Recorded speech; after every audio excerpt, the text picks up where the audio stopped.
right, guys, Tesoro's really been like upping their game. They've gone from being like aggressive gamer style to keeping some of that, but moving more to the, you know what, let's just take a look. I'm over here rambling, but what we really need to do is check out their new Gram line.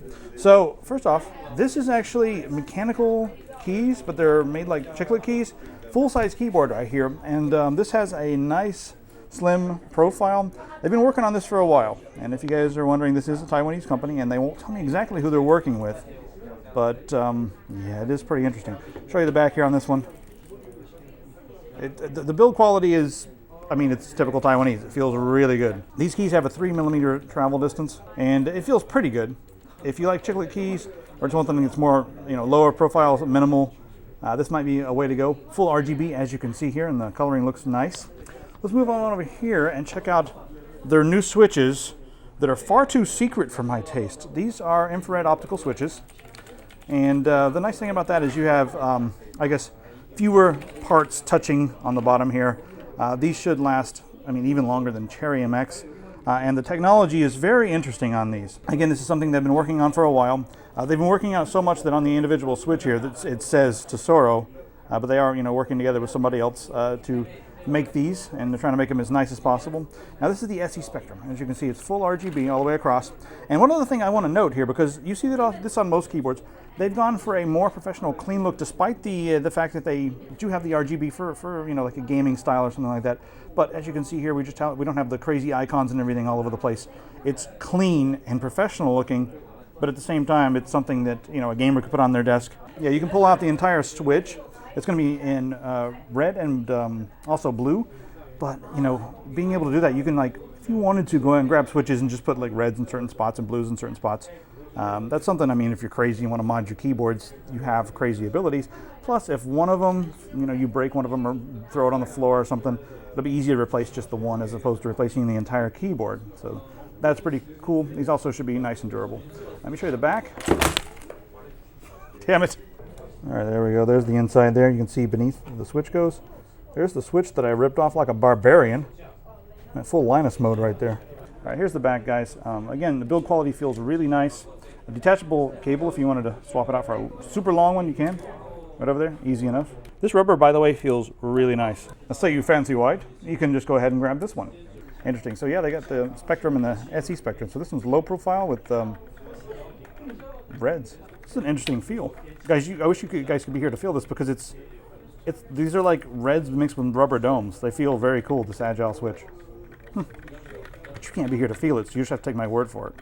Well, on RGB, and RGB also looks really nice on the white there, because it'll bounce off. But that's what it looks like, low profile keys. Now their mice are also going more toward the clean professional aesthetic, while still giving you some like, you know, nice gaming, I guess, grade features. For instance, like this one, you got the 3310 sensor in there, and it's also got a 32-bit ARM processor, so you should be able to do all kinds of things with that. If you're just like looking at this and you're online, you're probably like, oh, that looks kind of like a Death Adder. It, to me, feels like a better version of the Death Adder. The thumb grip right here, see that really hard indentation? That's a very comfortable grip. Like, this is, in my opinion, now more comfortable than the Razer Death Adder, but similar design and aesthetic and similar right-hand feel. So that one's pretty nice. It's like Gita Spectrum. Now this one used to be in black or white. You can pick your color, but now they decided to just combine the two and make the top white and the sides black. This one has a nice little texture on the side here, and this has got the 3050 sensor. It's a gaming grade optical sensor, but it's not like as insane as the 3310, but still for most people this one's going to be a very nice sensor and a very, you know, nice feel to it. And then over here we've got the slightly more complicated, but don't tell him that. This is the Ascalon. Now this one, they listen to some of your feedback. That's one thing I like about Tesoro, is they're always listening to your feedback, and I made some changes here with the style and design and that sort of thing. And this one has the 3398 sensor in it. So I think they have a mouse for every different aesthetic, and also, you know, something that's going to, I guess, fit your different budgets and your different desires as far as the sensor goes. So there's the mice. This is the Olivant. So I tried this out because you know how you guys know me online. I'm crazy about my audio quality. So let's talk about the characteristics of this one. These have 50mm drivers, and that helps make the bass really rumbly. I found the bass kind of overpowered the highs just a little bit, but we did have a spike in the mid area, which would be good for footsteps and that sort of thing. Another thing that's nice about this is the mic is detachable, and I was not able to test out the mic on this one, but it has a very satisfying, bendy quality about it. Oh yeah, I love that. But you know, you can also detach it and just use these as a pair of headphones if you like. Also, grab their, it comes with a USB sound card for full-on, simulated surround. If you want to do that, I think a lot of people out there nowadays are just grabbing the, 2 ears, 2 speakers, put that on and run it in headphone mode, and a lot of times you can still hear pretty well. But if you are someone who really wants that, you have an option either way for surround sound or not surround sound. And then these I have not tried yet either, but a lot of cool features here. So 9.2mm, these are gaming, but gaming on the go. So there's some dynamic drivers in there. And I really need to try these out just to see how they sound, because the features are nice. The way they're designed, it's easy to tell which side is left and which side is right. Also magnetized, so when you put them together, that's going to be nice, great for storing. So these are really quality, and also the price on these is around $30-something. So that's, why not?